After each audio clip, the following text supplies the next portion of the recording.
Alright, eto na. Eto na talagang pinakainabangan ng lahat. Ronald Llamas making comments on Robinhood Padilla. Alright, before I go to Robinhood Padilla, balikan natin ulit itong semi-announcement by Speaker of the House Martin Romualdez, the de facto right-hand man of the president, if not the left-hand man, President Habermas said. He said something like, they're gonna work again on constitutional change. And the way I see it is, well, I mean, if papalitan nila yung constitution after 2025, if they do very well in 2025, dudurugin nila yung kabila, then they'll be in a position to change the constitution. Then, hindi na makabalik yung mga Dutertes, right? Because I keep on hearing yung mga supporters ng Duterte and Sara, gaganti kami 2028, yung mga ganun sila. Except, 2028 is not just waiting to happen. Things could change, right? So Ronald, in that context, how do you look at it? I mean, do you think that there's a good chance for the BBM camp to just, go for preemptive strike? Like, we're not even going to give you a chance to come back. We're just going to engineer constitutional change. I don't know, Martin will be the prime minister. BBM will be the ceremonial president after 2028. And then you give consuelo everyone right and left to keep the thing together. And that's why 2025 elections will be extremely important, because it could change the whole constitutional architecture of the Philippines if they get what they want and the conditions permit. Now, interestingly, of course, our friend, si Robinhood, sumasakay siya ulit dito sa issue ng constitutional change, but I'm not sure he's aware of the risk for his side if this thing goes. I don't think he's seeing what's happening here. But anyway, he's being a useful friend now for Martin Romualdez, because he's still pushing for constitutional change, even if this may prevent his friends from coming back to power anytime soon. How do you see this, Ronald? Well, kung titingnan muna natin yung historical at saka political context, Richard, no? This is the first time na in 1.5 years, no, I made dalawang efforts to change the constitution at dalawang klaseng modalities. Last year it was constitutional convention, at ngayon it's people's initiative, no? So medyo historic yan, that has never happened before, no? Ikalawa, makikita rin natin yung pagbabago sa posisyon ng presidente. Last year parang hindi niya sineseryoso yung CONCON. Sabi niya wrong timing, no? Kaya hindi niya sineseryoso. Ngayon ay medyo open siya. Medyo open siya. Ang medyo sarado pa rin to a great extent yung Senado. Bagamat merong softening si Senate President Zubiri. Sinasabi niya kailangan pang pag-aralang maigi at tignan yung mga surveys kung ito ba ay may suporta ng tao, no? So medyo nagkukan siya, nagbabalancing act si Senate President Zubiri. So may ganung klaseng political changes dito sa conduct ng presidente vis-a-vis itong charter changes na ito. Pero people's initiative could be harder, no? Dahil kukuha ka ng signature at least 3% in all congressional district, tapos 12% nationwide, tapos pagbobotohan pa rin yan, no? Later on. So hindi ko sigurado kung they have enough time. Although ngayon yung last possibility na magkaroon ka ng charter change. After the midterms, mahirapan na. No, after the midterms. Pero kailangan nilang bilisan dahil next year kasi is almost an election year na. No, people will be starting to campaign. October filing ng candidacy, no? Meron ng election ban. So alignment, realignment will begin to happen earlier. Tapos may mga political upheavals na pwedeng mangyari, like papasok ba ang ICC sa second quarter next year? No? Magsha-sharpest line ba yung mga Duterte against the Marcoses? Ngayon kasi medyo very sharp na yung kanilang banat. Will it become sharper? Will there be destabilization initiatives? Habang nangyayari itong chacha, habang nangyayari itong campaign period or unofficial campaign period, no? Dahil just last week nagtatawag na ng people power no? Sa Davao, no? Ang Iglesia ni Cristo ba sasama? Which side sila sasama, no? Tapos ngayon na-agitate yung mga ilang mga sundalo at kapulisan dahil sa usapin ng peace talks, no? So ang daming posibleng mangyari na pwede nating i-summarize sa ating year-ender with Leloy, no? Pero yan yung nakaka-complicate dito sa chat-chat. It's not happening in a vacuum. It's happening with huge conversion of events, di ba? With intense convergence of political dynamics habang nangyayari ito, no? Kaya kahit medyo tama yung timing, no? Or last na timing na ito, no? For any possibility of a charter change, it is happening in a very intense, toxic political landscape. Yun nga, we're looking at scenarios here, right? Diba? I think at least what they're saying is that they're signaling that push comes to shove, papalitan nila yung constitution, come what may, to prevent the Dutertes to come back. I mean, like if they're banking on coming back 2028, there is that nuclear option, kumbaga. And then there's a more moderate, inclusive way of doing it, as you said, but that has its own logistical and timing complications, right? And debatable kung kaya nila pull off the non-nuclear version, let's say tactical nuclear version niya, diba? Sorry for those metaphors. No, because this could be really consequential. You're blowing up the whole system and putting something new there, diba? And then of course, there's a possibility na,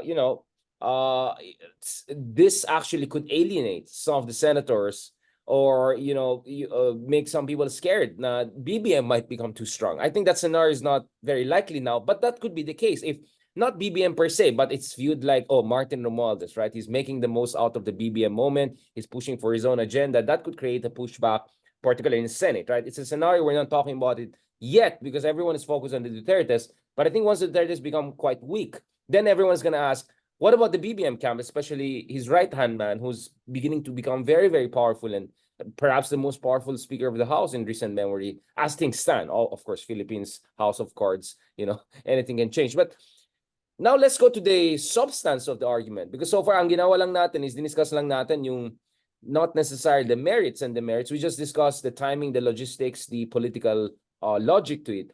But in terms of merits, so Senator De Lima actually came out with a statement. She's now the speaker of the spokesman of the Liberal Party, and she has been very clear na hindi sila sang-ayon sa constitutional change. So this is where one area perhaps that you could see a difference of opinion between liberal opposition and the BBM camp, right? Aside from the Maharlika Fund, among others. So, eto, hindi nasasaing ang charter change. This is statement of Liberal Party on the proposed charter change.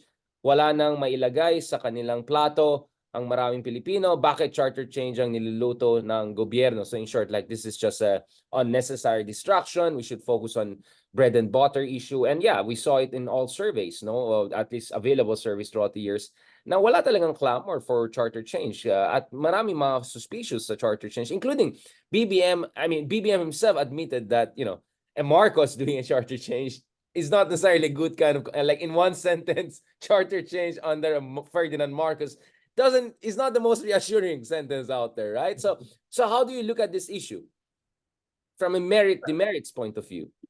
Well, una, from one aspect, no, na nabanggit nga ni Senator Laila De Lima, merong mga mas pressing problems yung bansa. Kaya mo bang ipaliwanag in a new political narrative na yung charter change will solve part of these problems, no? For now, parang walang ganung klaseng paliwanag, no? Yun yung isang kailangan sagutin ng mga proponents ng charter change, no? Meron ba tong magiging pagbabago sa presyo ng 1 kilo ng bigas? Magkakaroon ba to ng epekto doon sa price ng kuryente, which is the most expensive in the region, no? Ito ba ay makakabawas sa mga warlords sa ating sistema? Ikalawa. So yan yung mga ilang mga kailangan nilang ayusin, no? Kasama diyan yung sinasabi na does it have political or popular support, no? Dahil karamihan naman ng mga tao, katulad ng karamihan ng mga kongresista, hindi naman nababasa yung konstitusyon, no? Yun yung isa. Ikalawa ay, ano ba yung gusto mong i-propose? Ito ba ay mature enough para baguhin yung political system? Dahil kahit ang paliwanag kasi ay ang babaguhin lang ay yung economic provisions.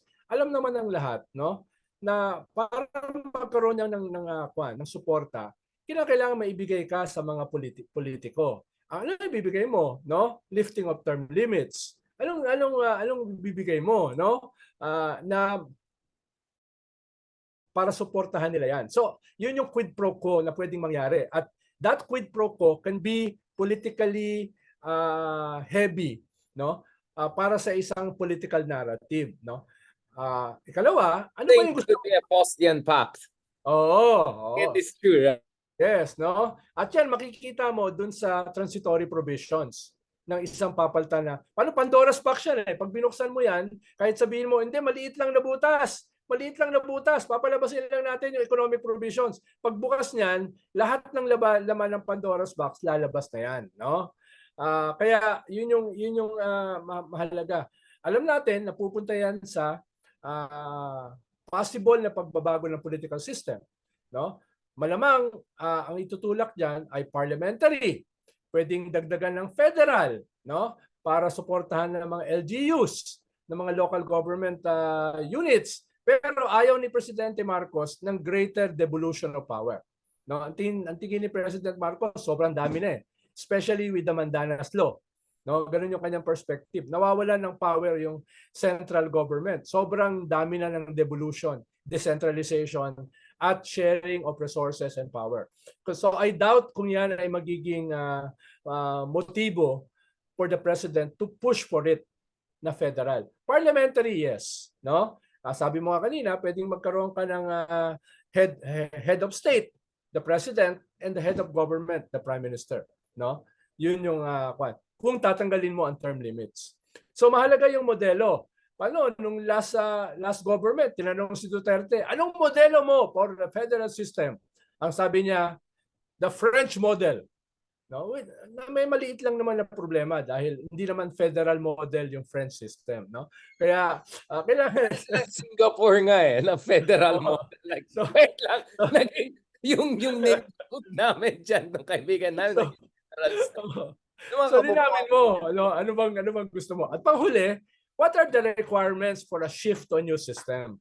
No? Because if you do it overnight, you will be federating warlordism, federating inequality, federating poverty, federating all the ills of the previous system you are trying to change. So, okay ako parliamentary, pero handa ba tayo? Meron ba tayong real political parties? Meron ba tayong maayos na party financing? Which was a requirement for other systems to shift to a parliamentary system. No? Yeah, but Ronald, the pushback will be and again, like how are you going to fix the party system if you do not have a political system that encourages strong party? If we shift to parliamentary, umayos na kayo. Eventually, they're going to be forced to chicken and egg yan eh, no? Chicken and egg debate yan eh, no? Ano kailangan mauna? Yung reforms, no? Or yung change ng system, no? It could be both. It could be both. Kailangan mo rin ng minimum reforms, no? Para maging at least viable yung system. Pero at the same time, tama yung sinasabi mo, hindi naman magkakaroon ng major or comprehensive reforms habang ganito yung sistema, no? So, it could be both. Ano yung minimum, no? Ano yung system na less ideal, no, for these minimum reforms? Yung complexion, hindi ko sigurado. Yan ang trabaho ng mga katulad ni Richard Haydarian, Leloy Claudio, July T. Hanky. Hindi yan para sa mga Ronald Llamas eh. Kasi si Ronald Llamas siya yung negotiate sa mga politika. Para yan doon sa mga iniimbita sa mga Christmas parties. Hindi doon sa mga katulad ng Ronald na hindi iniimbita sa Christmas party. No? Para yan doon sa mga political scientists talaga. No? Ayan na, mga hugot line. Dapat may hugots eh. Meron na yan. So of course, I'm gonna release shorts and videos, explainers on this. I mean, first, clamor, questionable yan. Second, menu costs. Kala na tao mag-transition. By some accounts, it could cost us hundreds of billions of pesos. Just hindi ito yung libre lang overnight. Number three, Faustian pack or Trojan horse scenario na ito yung end. But in the meantime, you did a lot of mumbo-jumbo para the politicos have a buy-in. Number four, is it even necessary if you want constitutional change? Pwede mo naman through amendments or pwede mo naman at least implement yung mga new economic laws that were passed under the previous Congress, but now IRR. So I can go on and on. And I can go on and on about this. Number five, I mean, there's a lot of evidence to suggest that there's a very weak causal link between form of government and the political outcome. So let's say Turkey, France, and South Korea, very similar. strong president for quite some time until and then of course we saw in the case of Turkey, binaboy ng isang doon. Ay, sorry, well, not Bob. He adulterated the system, and then in the case of South Korea and France, we see similar systems but totally different trajectory. Korea is moving in a more, I would say, aggressive direction. France sabog pa rin. So there's a very weak correlation. And then there's federal versus parliamentary, which is a whole different basket of. Pero Big R, tatanungin kita, all things constant, no? All things constant, no? Ano ang pipiliin mong system, no? Halimbawa, kung ikaw masusunod, ano yung tingin mo na medyo paborable sa Pilipinas, no? Na political system, even if it is I'm open to the idea of parliamentary but not federalism. But I don't like yung you overselling that idea and then use that as a basis to do also mumbo jumbo Faustian pack. Kasi yun ang problema. You say, pag parliamentary tayo, maging Switzerland tayo. Well, may parliament din ng Zimbabwe, right? Like, I can give you, for every Switzerland, I'll give you 10 Zimbabwe and I don't know, right? You want to talk about federalism of Germany? Well, I can talk about federalism in Brazil or Nigeria or Iraq, right? Why are we talking about those countries? Why we're exactly. Switzerland? Bakit sinasabi, Ronald? Hindi ko alam. Ito siguro nakabutan mo. May player dati na si Sean Marion sa NBA. Mga panahon ni Kobe Bryant yan, mga 15 years ago. Ganyan siya mag-shoot, Ronald. Hindi siya mag-shoot ng ganun. So hindi mo siya matapalan. Ganyan siya mag-shoot. So it's like saying, ikaw ang magiging Michael Jordan or Sean Marion kung ginaya mo lang yung shooting nila. Ay, Jordan na ako. When you're forgetting, there's so many things that went to him becoming Michael. Parang sabi nung isa, sir, parang sinabi mo, nilabas mo yung dila mo. Pag nag-shoot, Jordan ka na. Like, it's that ridiculous to say na pag kinopi lang natin yung ginawa sa Switzerland, maging Switzerland na tayo. So I'm just saying there are levels of there are levels of ridiculous to this. No. Naalala ko, Richard, na-imbita ako sa Senate mga 2 decades ago para magbigay ng input about this federal system. They were talking about the German model. Because the German model is exactly not a model. Because the German model ay pwede lang sa Germany, no? Yung kanilang di ba? Very good point. Very good. Unang-una, Germany became a nation much later. No, at yung reflection ng kanilang political system, federal and parliamentary, ay reflection nung kanilang kingdoms, no, separate kingdoms before they became a nation. No, so ang hirap gayahin siya as a model, no? Yung isang bahagi ng kanilang parliament are basically local government units, di ba? Yung isang bahagi is basically 100% party list. Sa atin tinatawanan ng party list. So hindi ko maintindihan yung Senate hearing na tinitingnan yung Germany as a model, no? Yung kahit ano pa sa mayaman ng bansa diyan. Germany like mayaman diyan, Switzerland like parang ganoon, like pipilitin na lang. Yes. So ganoon yung kailangan pa diyan ng mga education ng mga political scientists katulad ni Leloy Claudio, Richard Heydarian, no? Claudio Tihanki, no? Yan ang mga magagaling diyan sa mga ganyang klaseng mga models, no? Models na non-models. Zoolander. Alright, okay. Don't worry mga kameta, mga ka-R&R, babalikan ko yung issue na yan as it gets hot again. Ngayon medyo laos na yata yung issue. But yung point ko lang, Ronald, I found the issue interesting when it came from Martin Romualdez, because I think it was a subtle way of saying if the Dutertes are banking on coming back with vengeance in 2028, guess what? Make sure there'll be no 2028 elections, right? By completely changing the system, right? Or they'll but not presidential. So hindi mo siya nakitang interesting dahil ang galing siya kay Robin Padilla? Marami kasi ibang mas interesting. Yung ba yung nais mong pahiwatig, no? Mas marami kasing interesting kay Robinhood, yung mga West Philippines niya, yung mga like yata ni Trillanes sa isang video natin, nakita ko sa sabi ko na, wow, pagdating sa ICC, biglang sila, sovereignty, independence. Pagdating sa West Philippines, ay, intindin natin ng China, wag natin ng China. Sabi ko, ibang klase talagang selective outrage. On that note, thank you very much, Senator. Sir Ronald Llamas, baka mamaya interview pa natin si Robinhood. Kaya wag natin. Why not? No, why not? No. On that note, thank you very much, sir. And ang next episode, pag-usapan naman natin ang pinakaminamahal na tatay ng Davao, na si Tatay Digong. at kanyang Yes. show na suspended. Oo. Ayun. So pag-usapan natin yan. Thank you very much, sir. Thank you. Thank you.